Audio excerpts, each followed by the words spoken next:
tea they serve down here in the South at barbecue joints. Well, I'm going to show you how to make a better than the restaurant's Southern sweet tea. Let's go make it. To get started, you're going to need some kind of saucepan. So I like to do this medium size. And then you're going to need 4 cups of water. So we're going to pour that in.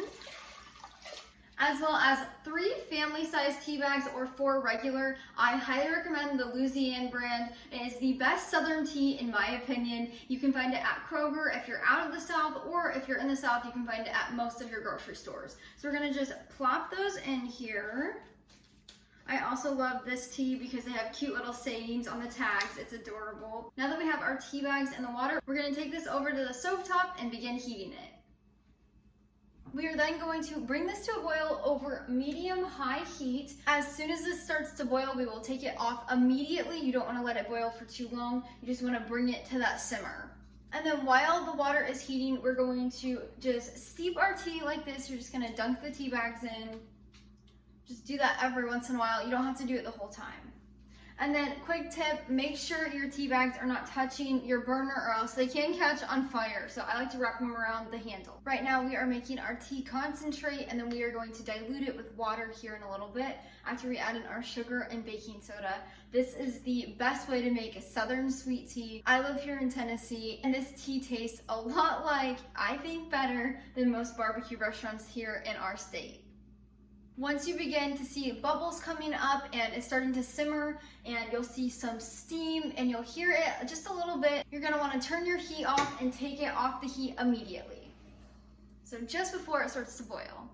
We are now going to place our pot on some kind of cork board or a pot holder, and we're going to let this steep for 5 minutes. So during this time, you can steep your tea bags by moving them up and down occasionally, or you can just let them sit if you prefer. Now that this is steeped for 5 minutes, we are going to take out our tea bags. Just let them kind of drain on the side of the pot. Don't squeeze them. Just let them kind of drip, and then remove them. We'll just toss these in 1 second. And then we're gonna add in 1 cup of pure cane sugar. You could substitute this for regular granulated sugar, but the cane sugar is much better in my opinion. As well as 1/8 teaspoon of baking soda. And then we're going to use a spoon to stir this together. We'll just dissolve all of the sugar and mix everything in. This takes just a few seconds. Once everything is dissolved, you'll grab some kind of pitcher like this one, and then we're gonna pour our concentrate in here. Let's do that quick, hopefully without making a mess.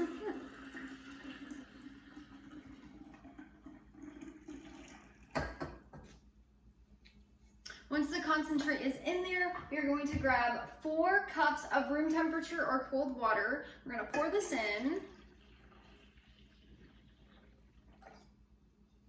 And then we're going to grab our spoon one more time, and we're going to mix this together.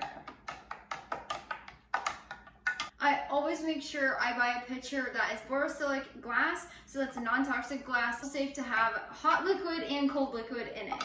After everything is stirred and combined, you're then going to either grab your lid if you have one, or if you don't, that's totally fine. You can store it in the fridge without a lid.